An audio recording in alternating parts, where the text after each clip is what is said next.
For many years, the United States and Canadian government proposed a plan to build the road that would connect the countries. From mainland USA through Canada and up to the wild north of Alaska.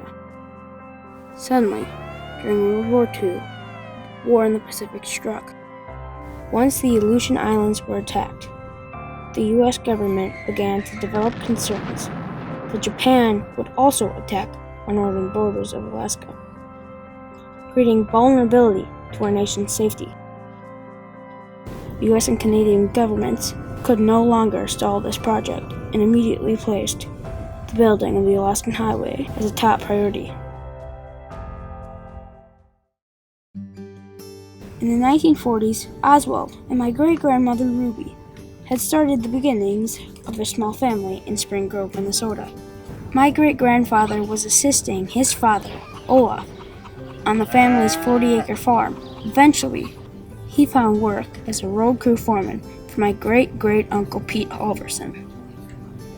Oswald and Ruby were no different from the others, needing the Alaskan Highway to rebuild financial well-being from the Great Depression. The time away would certainly be difficult, but it would give them the chance to build their future farm. Ruby Myhre writes, Pete talks that they may have to go to Alaska or Canada on a defense job. I'd have to be sitting up here alone. Anyways, I suppose I wouldn't mind if it were big pay. April 17th, 1942. In the spring of 1942, Oswald set off on a train ride from Winona to St. Paul, then further north to Canada. Once reaching Edmonton, Canada, Oswald wrote to Ruby. The train was so crowded last night, had to try sleeping sitting up. Figured on getting a room at a hotel, but hotels are all filled up. Guess we won't get any sleep. Feeling all right now, just feeling a little nervous. Oswald Myhre, 1942. Upon their arrival, workers of the Alaskan Highway were met with unique conditions, native people, and hazardous wildlife. But the men went right to work. Oswald was titled as a road construction foreman for his civilian road crew. Their orders. We began in Dawson Creek, British Columbia. Pushed through and met other crews in Whitehorse. They immediately started establishing the foundation of the gravel works. After engineers would build a bridge, often out of wood timbers, road crews, including Oswald's, would arrive with dozers to push and remove the standing timber. Once the timber was cleared, the bulldozers followed to sketch the base foundation. Gravel trucks hauled, dumped, and delivered the gravel for the scrapers to level the heart of the surface layer. Packing of the rock began to overlay ever-changing ground to provide stability for the next steps of gravel.